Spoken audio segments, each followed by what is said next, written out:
오늘 본문을 말씀을 가지고 우리가 예배에 대한 길지 않지만 그래도 우리가 분명한 마음을 갖고 또 오늘을 계기로 해서 우리들의 제사장적 또 레위적 예배자로서의 본분과 역할이 더 뜨겁게 타오를 줄로 믿습니다.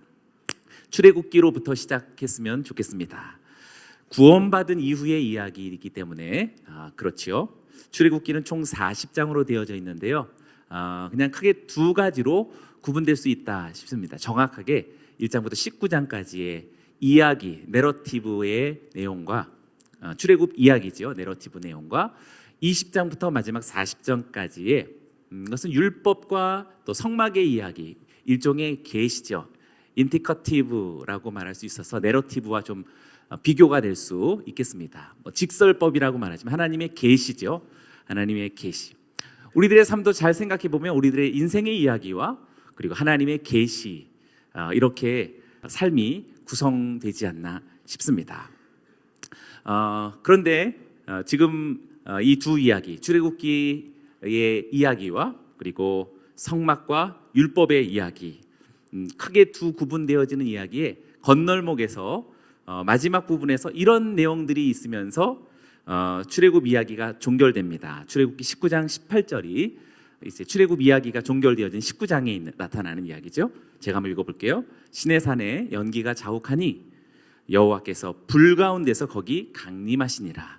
그 연기가 옹기가마 연기같이 떠오르고 온 산이 크게 진동하며. 사실 신약 시대의 오순절의 기원이라고 말할 수 있는 시바널 6일에 있었던 여호와 하나님께서 시내산에 강림하시는 명장면인데 불 가운데 나타나셨다라고 주의 깊게 우리의 눈으로 보아야겠습니다. 하나님은 불 가운데 불처럼 임하셨다라고 말할 수 있겠고요. 그 다음에 우리가 뒷부분에 있는 인테커티브의 이야기, 직설법, 하나님의 계시의 이야기 중에서 율법이 마치고 이제 성막 이야기를 시작할 때 성막 이야기를 시작하기 바로 직전에 또 이런 표현이 등장합니다. 출애굽기 24장 17절부터 18절까지의 내용인데요. 제가 읽어보죠. 산 위에 여호와의 영광이 이스라엘 자손의 눈에 맹렬한 불같이 보였고 모세는 구름 속으로 들어가서 산 위에 올라갔으며 모세가 40일 40야를 산에 있으니라. 불같이 맹렬한 기세로 나타나신 하나님을 이스라엘 백성이 보았다라고 분명히 말하고 있습니다. 이렇게 24장을 마치고 25장부터 성막 이야기가 시작되는 것입니다. 자, 이제 조금 카메라를 이렇게 좀 이렇게 집중해서 성막 이야기만 들여다보죠. 성막 이야기는 얼마나 중요한지 이렇게 구성이 되어 있다고 할 수 있겠습니다. 25장부터 마지막 40장까지 구성된 성막 이야기인데요. 잘 들여다보면 성막을 계시하십니다. 하나님이 성막을 디자인을 먼저 말씀해 주셨고 그리고 뒤에서 결국 그것을 축조 완성합니다. 그런데 그 사이에 이상한 이야기 하나가 끼워져 있는데 푸른색으로 표현했는데 금송아지 이야기가 끼워져 있습니다. 이것은 절대 우연이 아닙니다. 우리는 보통 성막이라고 하는 하나님의 성전, 하나님의 집이라고 말하는 영광스러운 하나님의 나라로 상징되어질 수 있는 그 성막이 계획되어진 것과 완성되어진 것, 이 두 사이에 금송아지의 문제가 있다는 사실은 우리들의 삶의 실존을 너무나도 정확하게 꿰뚫어 보고 있는 것이다라고 생각합니다. 우리들에게도 하나님의 말씀이 있죠. 선포되어진 하나님의 말씀, 우리는 아멘으로 그것을 받았지만 과연 그것이 삶으로 축조되어질 것인가 라고 하는 문제는 다른 문제입니다. 우리들에게 정말 양심에 따라서 실천으로서 순종으로서 그리고 충성으로서 우리 아까 주일 2부 우리 찬양팀 너무 멋진 찬양하다 순교하자, 강력한 그래서 우리 예배팀은 정말 오늘 말씀을 성취해 나갈 그런 돌파구이고 또 단초가 되는 줄로 믿습니다. 계획과 성취, 예언과 성취는 매우 중요한 우리들의 삶의 두 가지 축인데요.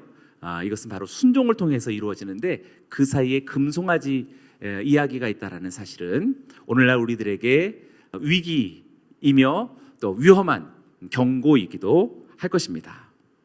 그래서 성막의 시향이 25장부터 31장까지, 그리고 금송아지의 사건이 32장부터 34장까지 있는 내용을 우리가 잘 알고 있는데요. 금송아지 사건이 어떻게 해결되어지는지는 여러분들이 아마 잘 아실 것입니다. 첫 번째는 모세의 목숨을 건 중보기도가 하나님 앞에서 금송아지 문제를 해결합니다. 그런데 중보기도만으로 끝나지 않고요, 모세는 응당한 대가를 지불하게 합니다. 그래서 아주 담대하게 자기의 편에 설 사람을 요청하죠. 그것이 유명한 32장 출애굽기 32장 26절의 말씀인데 제가 한번 읽어보죠. 이에 모세가 진문에 서서 이르되 누구든지 여호와의 편에 있는 자는 내게로 나오라 하매 레위 자손이 다 모여 그에게로 가는지라. 여기서부터 이제 예배자들의 엄청난 성막의 하나님의 디자인이 성취되어지는 일을 훼손하고 왜곡하고 단절시키는 금송아지 우상숭배와 그 배후에 있는 모든 어둠의 세력들 앞에 담대하게 그 문제를 해결하는 해결자로서 모세와 함께 한 팀이 되어지는 자가 누구냐면 레위들이 모세에게 한 편이 되었다라고 말합니다. 그리고 어떻게 이어지나요? 출애굽기 32장 27절에서 28절인데 제가 또 있습니다. 모세가 그들에게 이르되 이스라엘의 하나님 여호와께서 이렇게 말씀하시기를 너희는 각각 허리에 칼을 차고 진 이 문에서 저 문까지 왕래하며 각 사람이 그 형제를, 각 사람이 자기 친구를, 각 사람이 자기 이웃을 죽이라 하셨느니라. 레위 자손이 모세의 말대로 행하며 그날의 백성 중에 3,000명 가량이 죽임을 당하니라. 이렇게 레위 자손이 모세와 함께 금송아지 사건을 수습하는 거룩한 무리로서 쓰임받았다라는 사실을 밝혀주고 있습니다. 이를 통해서 이 가운데 있었던 금송아지 문제가 해결되어지고요. 그리고 35장으로 넘어가면서 출애굽기 35장에서 비로소 하나님이 계시로 주셨던, 식양으로 주셨던 성막이 비로소 이제 완성되어지는 명장면을 만나게 됩니다. 금년에 우리가 성막 또 성전으로 우리가 그렇게 표현할 수 있는 예배당 건축을 하는 아주 정말 우리들의 인생에서 몇 번 만나기 어려운 아주 중요한 순간을 만났는데, 지금 출애굽기의 모티브와 우리 아주 딱 정확한 맥락 속에 있다라고 말할 수 있겠습니다. 자, 이렇게 출애굽기의 뒷부분에 있는 성막이 중간에 금송아지가 끼어져서 어떻게 하든지 그것이 이루어지지 않도록 이 세상에 속한 영들과 우리들의 악한 본성은 끊임없이 성막에 완성되는 것을 거부하고 있는 것처럼 보여집니다. 성막이 도대체 무엇이길래 그렇게 거역하고 또 그것을 대적하고 있는 것일까요? 성막을 신학적으로 두 가지 의미로 밝혀볼 수 있겠습니다. 첫 번째는 하나님의 집입니다. 하나님의 집 또는 하나님의 임재의 처소라고 말할 수 있습니다. 네, 그것을 미슈칸이라고 말하는데요. 우리말 우리 개역 성경에는 보통 성막으로 그렇게 잘 번역이 됐습니다. 반면에 성막은 두 가지 의미로서 하나는 집이지만 또 하나는 집으로 가는 길의 의미로 사용되기도 합니다. 그래서 성막은 항상 움직이는 개념을 가지고 있죠. 절대 멈춰 있지 않습니다. 하나님의 집을 뜻하기도 하지만 하나님의 집으로 가는 길을 뜻하기도 합니다. 또한 하나님의 임재의 처소를 뜻하기도 하지만 하나님의 임재로 가는 제의, 곧 예배를 뜻하기도 하는 것입니다. 그래서 이때의 단어가 다른 단어를 쓰는데요. 오헬모에드라는 우리가 흔히 회막이라는 말로 표현되고 있습니다. 성경에는 막 이 단어 저 단어 막 아무렇게나 쓴 것 같지만 절대 아무거나 쓴 것이 아닙니다.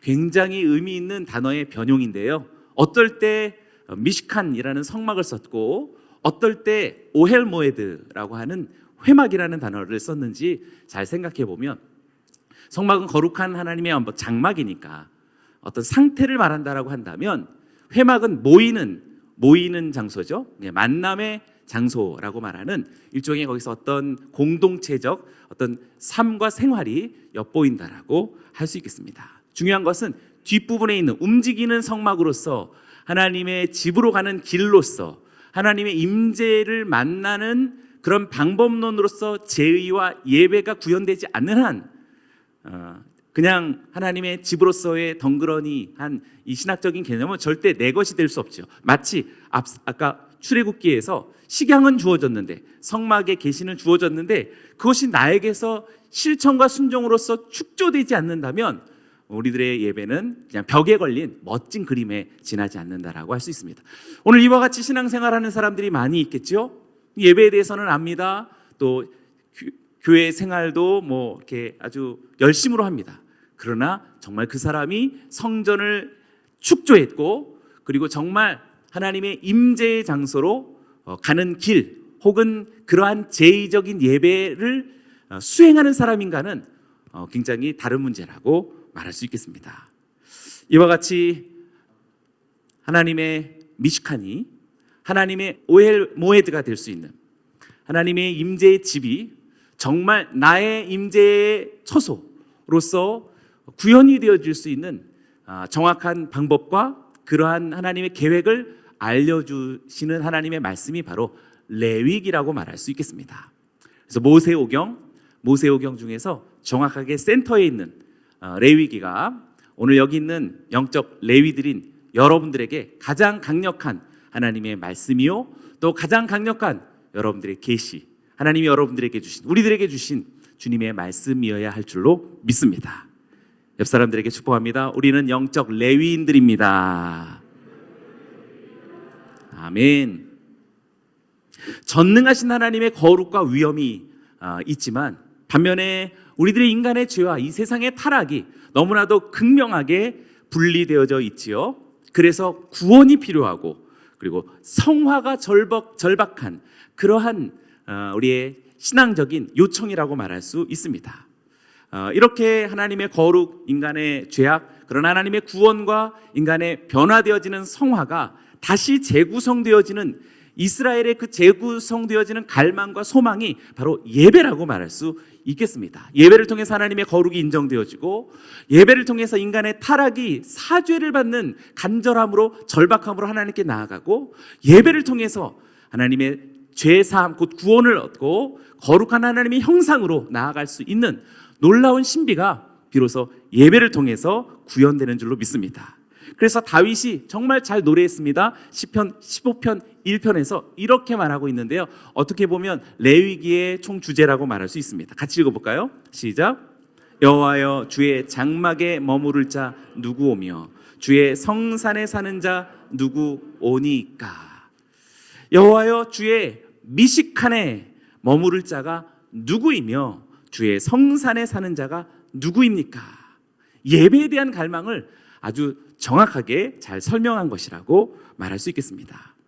그래서 이 미식칸, 하나님 앞에 예배하고, 또 그 미식칸이 결국에 사람들이 모여서 결국 하나님을 만나고 하나님과 교제할 수 있는 오헬 모에드가 되어질 수 있는 이런 놀라운 신비를 하나님께서 출애굽기에서 비로소 만드신 것이 바로 성막의 계획이요, 성막의 축조라고 말할 수 있지요.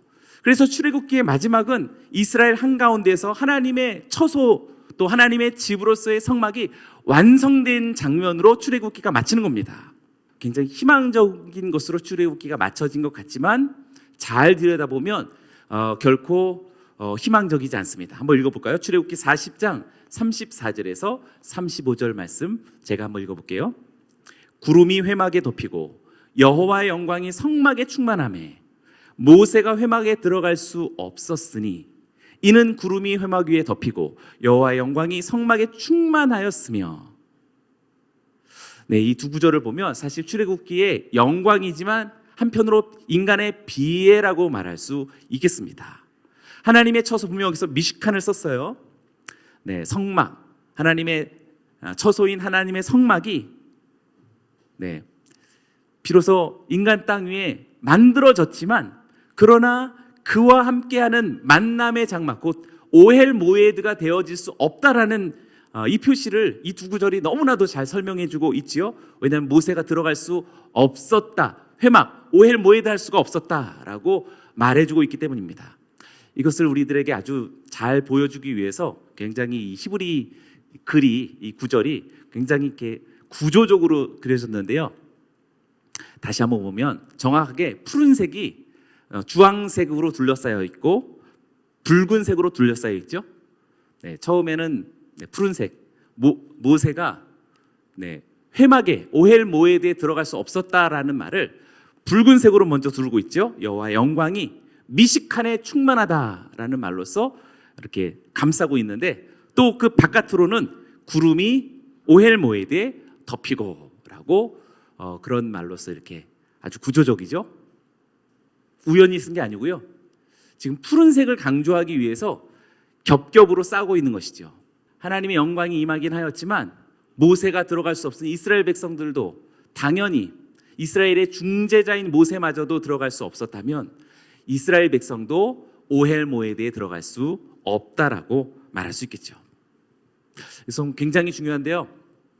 창출 레민신, 레위기를 중심으로 해서 양 끝에 있는 성경 창세기와 민수기도 역시 어떻게 끝나냐면요, 이스라엘 땅 저 바깥에서 축복하는 것으로 끝납니다. 창세기도 애굽 땅에서 야곱이 축복하면서 맞춰지고 있죠. 신명기도 역시 모압 땅에서 모세가 축복하면서 맞춰지고 있습니다. 이 맨 끝에서 축복은 있지만 저 땅 바깥에서 축복하고 있는 것이죠. 그리고 센터인 레위기에서 비로소 이 미식칸이 오헬 모에드 되는 그 결정적인 방법이 무엇인지 하나님이 소개하신 것이고, 그것을 성취할 때 비로소 어떻게 이 미식칸, 들어갈 수 없었던 미식칸이 어떻게 하나님과 함께하는 오헬 모에드가 되어질 것인가, 이 신비를 우리들에게 전해준 것이 바로 레위인들의 레위기라고 말할 수 있겠습니다. 단연코 설명되어지죠. 예배가 그만큼 중요한 것입니다. 사랑하는 여러분, 예배를 통해서 비로소 우리가 하나님의 언약의 동산에 들어갈 수 있고 하나님의 에덴의 동산 속에 들어가서 주님과 함께하는 영원한 새 예루살렘도 비로소 예배를 통해서 이루어지는 줄로 믿습니다. 옆 사람들에게 선포합니다. 예배가 이래서 중요합니다. 아멘. 다시 한번 출애굽기 40장 38절은 마지막 구절인데요. 출애굽기 마지막 구절이 어떻게 끝났는지 한번 눈으로 확인해 보시죠. 마지막 구절입니다. 낮에는 여호와의 구름이 성막 위에 있고 미식칸 위에 있고 밤에는 불이 그 구름 가운데 있음을 이스라엘의 온 족속이 그 모든 행진하는 길에서 그들의 눈으로 보았더라. 자, 보기는 했지만 그 안으로 들어가지는 못하는 거죠.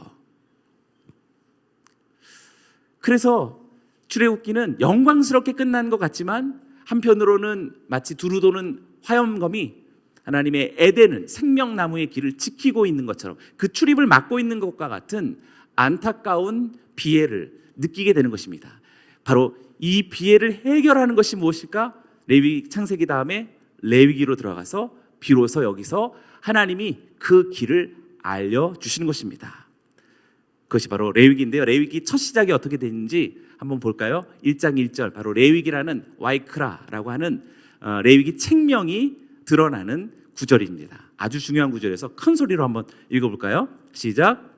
여호와께서 회막에서 모세를 부르시고 그에게 말씀하여 이르시되, 하나님께서 이제 어떻게 만들어진 이 미식칸에 인간이 덩그러니 바라만 보거나 저 멀리 우두커니 서 있는 타자로서 존재하는 그러한 하나님의 백성이 아니라 이제 그 미식칸 안으로 들어가서 그 미식칸이 오헬 모이드, 모이는 장소, 하나님을 만나고 교제하는 장소가 되어질 수 있을지 하나님은 제사장을 부르시고 제사장이 제의적인 과정을 통해서 하나님과 만날 수 있는 그 길을 계시해 준 것이 바로 레위기다라는 사실을 알려주는 것입니다. 그래서 지금 레위기 1장 1절을 잘 보면은요, 그래서 하나님의 계시가 필요하다라는 것을 이 짧은 1절에서 강조하고 있는데요. 다시 한번 보시면 제가 읽어볼게요. 여호와께서 회막에서 모세를 부르시고 카라라는 단어를 썼고요, 그에게 말씀하여 나바르라는 단어를 썼고요, 그리고 이르시되 아마르라는 단어를 썼습니다. 카라 부르시고, 나바르 말씀하시고, 아마르 이르시되. 똑같이 하나님의 어떤 구술적 말씀이 3번이나 계속 반복해서 등장하고 있다는 것은 절대 우연이 아닙니다. 여기서 부르시다라는 카라가 앞에 접속사가 Y가 붙어서 와이크라라는 말이 레위기의 책명이 되는 것입니다. 하나님의 말씀을 나타내기 위해서 세 가지 단어를 이렇게 집중해서 사용하고 있고요. 그래서 계시가 중요하다라는 것을 우리들에게 알려주고 있고, 또한 계시가 단순히 계시라는 것만이 중요한 것이 아니라 계시를 받고 계시를 전하는 그 중재자로서의 모세가 중요하다라는 것이 지금 1장 1절에서 주황색으로 두 번이나 썼죠. 모세를, 그리고 그에게라고 두 가지를 다 써서 지금 어떤 사람을, 레위인을 강조하고 있다는 사실을 밝혀주고 있습니다. 여기는 저와 여러분 모세와 더불어서 모세와 함께하는 레위인들을 통하여서 비로소 이스라엘 모든 족속이 하나님의 오헬 모에드로 들어갈 수 있는 길이 열리게 되는 것이죠. 그러니 여러분 계수하는 분들이시요, 예배 안내하시는 분들이요, 또 찬양팀, 또 성가대, 여러 우리 역할과 또 기능을 맡은 여러분들의 그 직무와 위치가 얼마나 중요한 모세를 따르는 영적 레위들인지 우리들에게 밝혀주고 있습니다. 이제 마치겠는데요. 레위기가 어떻게 구성되어져 있는지 다 볼 필요는 없겠고 9장까지만 살펴볼 필요가 있겠습니다.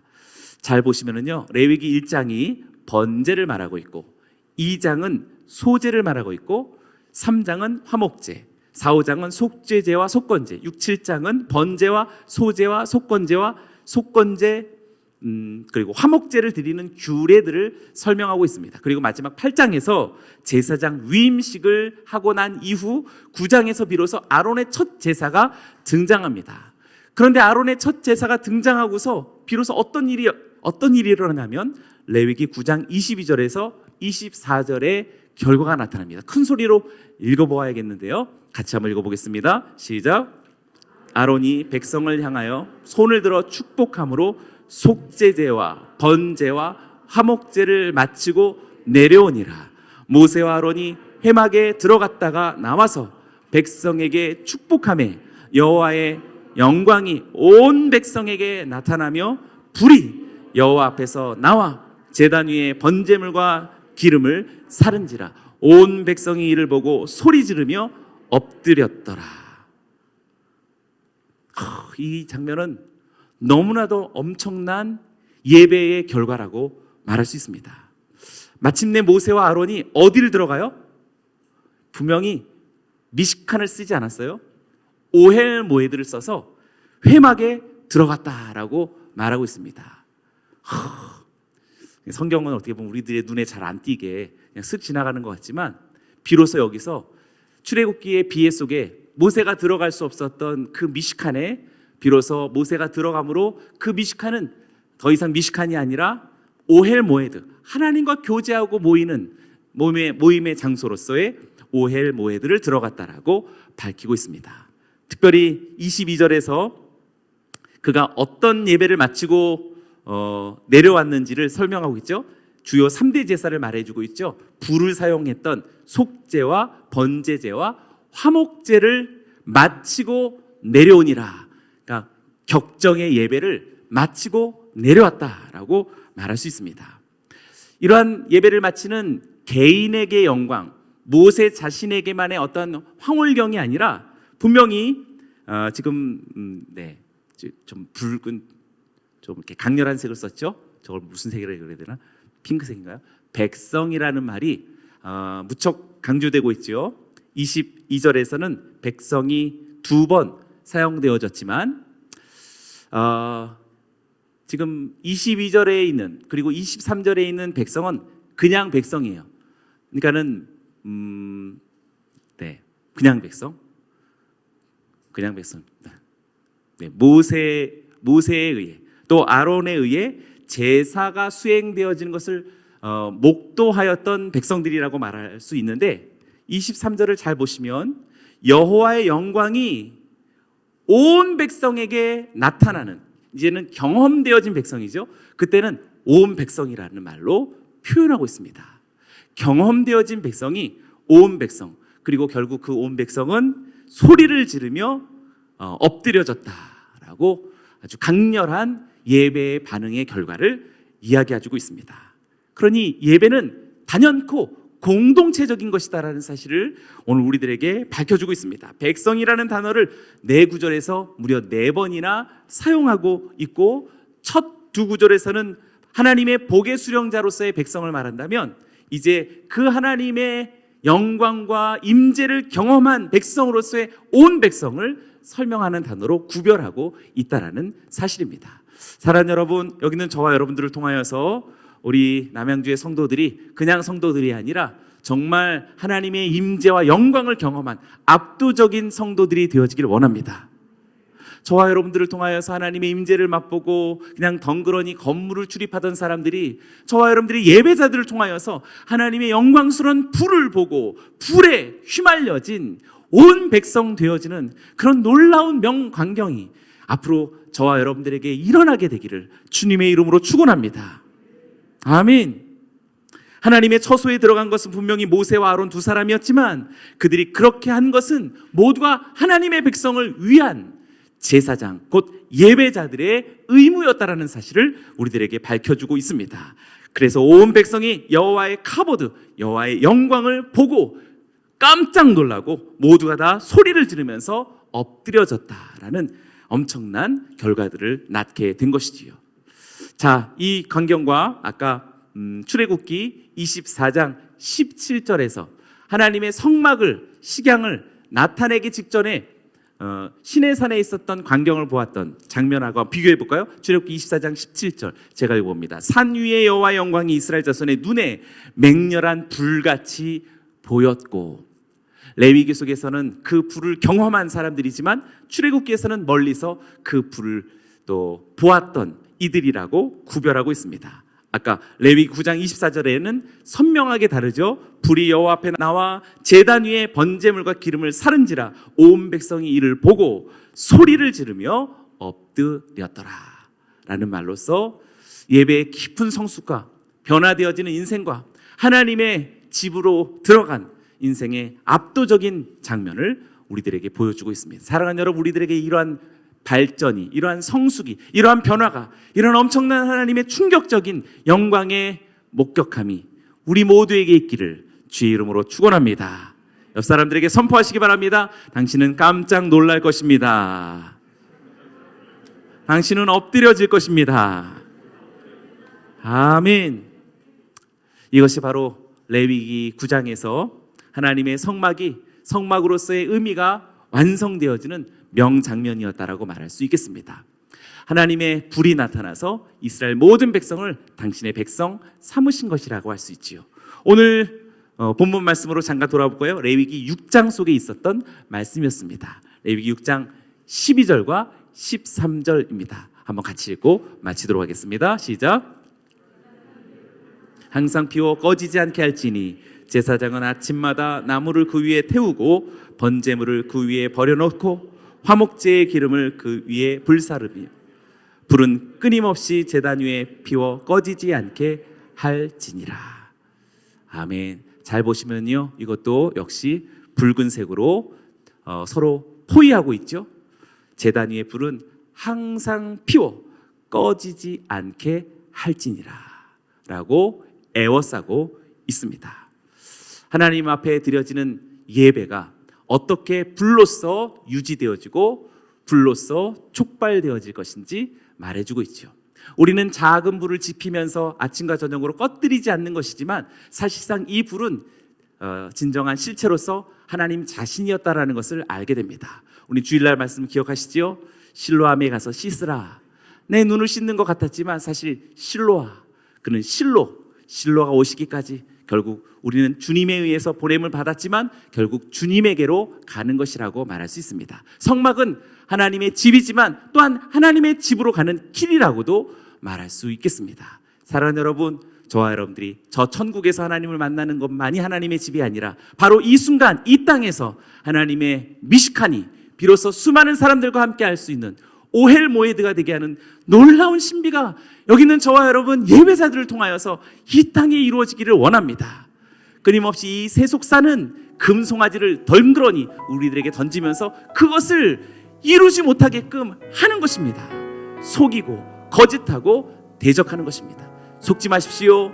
그리고 금송아지 앞에 열광하지 마십시오. 돈, 명예, 세상 살아가는 수많은 이야기들 앞에 여러분의 마음을 빼앗기지 않게 되기를 원합니다. 그리고 오직 다시 한번 아침과 저녁으로 거룩의 불을 피워놓기를 원합니다. 나무를 가져다가 우리들의 각자의 헌신을, 속지 않은 마음을, 그리고 하나님 앞에 모든 공동체와 더불어서 화목하고 싶어하는, 공동체를 세우고 싶어하는 화목제의 예배를 우리 하나님 앞에 날마다 드리기를 열정으로 소망하시면서 우리 하나님께서 마침내 영광스럽게 임하시는 이 압도적인 명장면이 우리들의 생애 속에 이루어지기를 주님의 이름으로 선포합니다. 할렐루야. 우리 하나님께 영광의 박수 올려드립니다. 아멘.